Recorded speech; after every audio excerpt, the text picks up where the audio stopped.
us off, and then I'll just jump in whenever you need me to. Okay. All right, you ready? Yeah. Okay. Hello, AAMA family. I pray that you all are doing well, that you are staying encouraged, staying covered by the Holy Spirit.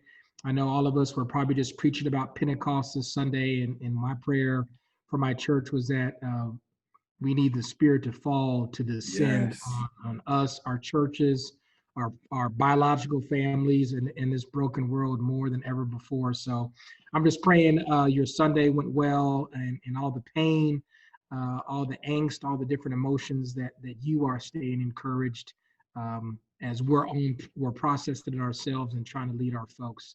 I promised last week when I sent out the email that you would hear more about the plan that we're having for the AAMA to kind of have a response to all that's happening. I want to talk about a few things that are going on this week, but first thing I wanted to really just introduce, some of you may not know my brother Theo Williams. He's been part of our AAMA. I think I've met you probably about almost 2 years ago now. Yeah. So he's been involved, called a week or so ago, and was trying to help us figure out how we can respond. So he's got a great idea that I think gives us a real voice, literally a voice for our denomination and for the larger church body as to how we as Black evangelical covenant pastors can help shape the covenant's response and help our people process. So Theo, why don't you share a little bit about what your idea is? Yeah, so basically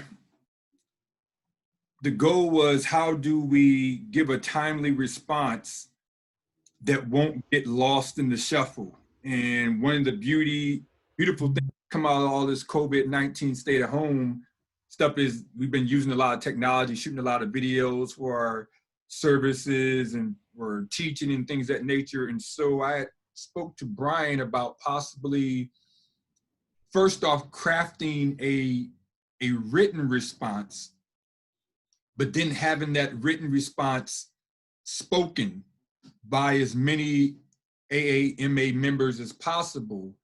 And so what would need to happen would be that everyone would have an opportunity in the next day or so to chime in through text what some of the things you would want in this crafted letter, as far as what are the sentiments that you really want to communicate.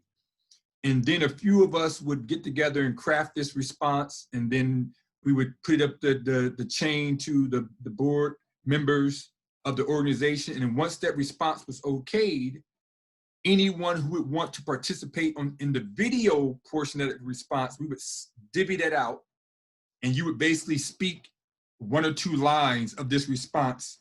We edited it all together, and that way it's not the same old written response, but literally having an opportunity for every voice to be heard. And I think that it'd be so powerful with the denomination, even beyond, sharing it on social media.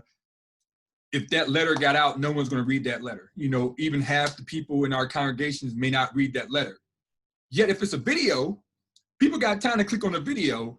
And so I think it would be a powerful way to preserve this moment in time. And so I approached Brother Brian to figure out what would be the next best steps, and I'll let him explain those steps. But we want to make sure that we're taking advantage of this opportunity. We don't want to lose the momentum or the time. And so once the ball gets rolling, we'll need everyone to respond back as quickly as possible. Yeah. So let me kind of lay out the timeline that we're talking about. Again, we do want to respond in the moment. I'm personally feeling like we're at a real tipping point moment. I don't think this is just another flash in the pan, 15 minutes of the news story. I really think God is doing something in the African-American community that is a tipping point moment that is going to have ramifications for decades. I really think this is something that is a defining moment in race relations in the country. So here's what I'd like to propose. Today's Sunday. I realize many of you may not get this till Monday, hopefully, but what we want to do is I'd like to set a deadline, let's say noon on Wednesday, for everyone that has a response that you want to get in, a thought, a sentiment. I'd like to ask you to do it by Tuesday if possible, but I realize again, some of us may not get started till Monday. So noon on Wednesday, put on Facebook any response that you feel should be part of our collective. And then Theo and a couple of others will start crafting our written response, similar to what we did a few months ago, or I guess a year or so ago for Charlottesville. And so we'll get that crafted. I'd say hopefully by the end of this week will be the first draft of our kind of written response. And then we'll kick off phase 2, where it is kind of the video sentiment of expressing that. I think that's a great idea. I think that gives us a much wider reach. So if you can get your thoughts together, and I'm going to encourage you, it doesn't have to be sanitized. A little bit of it, a raw emotion, a little bit of this is the pain and the frustration. Speaking for me, my church community, my geographical community, I don't mind if it's a little raw. And then once we get to kind of the consolidated letter, and then once we get to the video segments, if we need to sanitize it and bleep out the curse words, we'll handle that later on down the road. So let's talk about this moment and how we're really dealing with it. So put that on the Facebook line. If there's people that aren't part of the Facebook group, I'll go ahead and put my email in the comment section for this video. They can email me if you know other people that may want to contribute but don't have Facebook for whatever reason. So let's shoot for Wednesday at noon to have that done. Give the writing team a few days. Hopefully we can get us corralled and start getting a draft out. What we'll do is we'll then get that draft circulated at the latest early next week. And then we'll just give a day or two for people to comment and make any additions.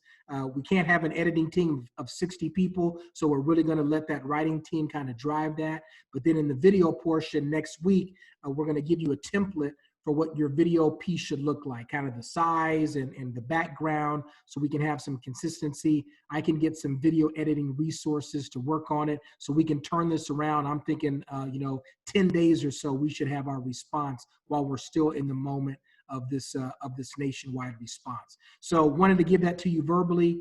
The second thing I wanted to remind you of, we're gonna go ahead and do that conversation with John Winrick on Thursday, June 4th, I believe it is.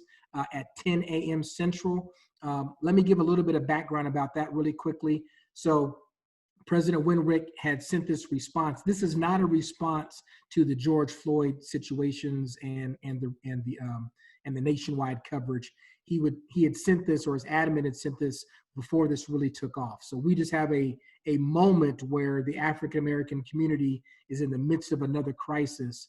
And so as we talk to him, I haven't spoken to him personally, but I know the sentiment is he wants to come and hear from each of the associations. So he might have caught us on the wrong week. So when he comes, I want us to be brutally, blatantly honest. Whatever you're feeling, whatever you're expressing, I think he needs to feel the sentiment of how we not only feel about the situation, but maybe our frustration with our white evangelical brothers and sisters in the covenant and across the board. So he really understands the criticality of this moment and his leadership in it. So that's Thursday, 10 a.m. Central Time. I'll put the link in again in this video. So those are two things that are happening this week. Wednesday, give us your responses, how you're coping, your frustrations. Thursday, join us on the call for John Winrick and look for a written response draft early next week. Again, praying for you all, praying that the Spirit of God, I know I'm praying for him to be working in my heart and mind, praying the same for you. Again, continue to pray for our brothers and sisters. I know some of us on the East Coast in particular have just dealt with this COVID crisis in the middle of this other police brutality crisis. So my heart goes out to those that are dealing with real loss and grief in their own church context. Let's keep each other lifted up. Let's keep each other encouraged. We are better together. And so thank you for taking a few moments to watch this video. God bless. Theo, any closing comments before we go? No, I'm excited about this awesome opportunity. So I look forward to just hearing. I think it's going to be therapeutic for us all.